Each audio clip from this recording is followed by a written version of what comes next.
Inirekomenda ko ang pagkuha ng mga kurso sa e-extension program ng DA.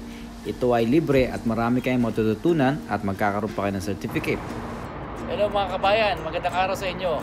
Ngayon ang ituturo ko ay ang pinaka-efficient na bahay ng kambing. Anong itsura nito, ano ang mga sukat at ano ang mga dapat na makikita dito. Ito ang mga inspirasyon na dapat makita sa loob at labas ng bahay ng iyong kambing. Dilaan ng mineral supplement, inuman, kainan, para sa damo at grains, catch net.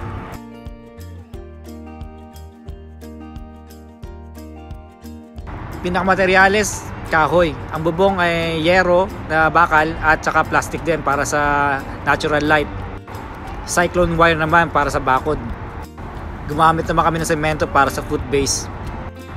East-west direction ang pagtayo ng bahay. Mas mainam kung malapit sa mga puno para meron ka natural windbreakers at lilim.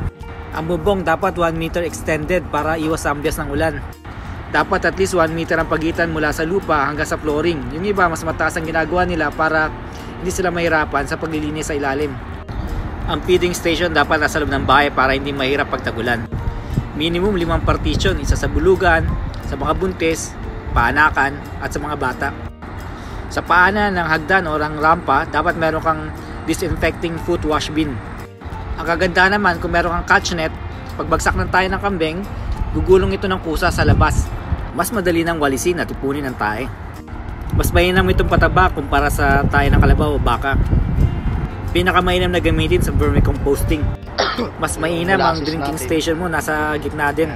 Nasa top level siya at sa gitna naman ang grass feeder at sa pinakababa yung grain feeder. Hindi pa pwedeng padilapan kasi medyo malambot pa.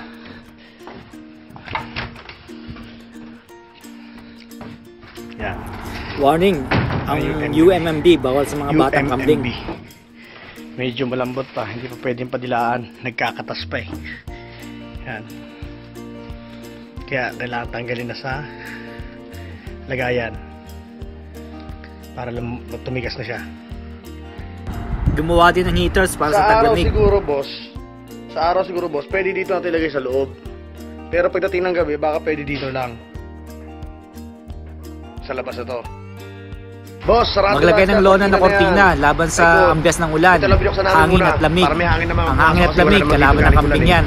Hindi aambyas ang ulan dyan eh, kaya binuksan muna namin kasi dito kami nakatambay eh. Pero lahat ng may mga laman, saradong kortina yan. Lahat. Ito ang mga checklist. Dapat kompleto yan para mapanatiling safe ang kambing mo. O siya, hanggang sa muli.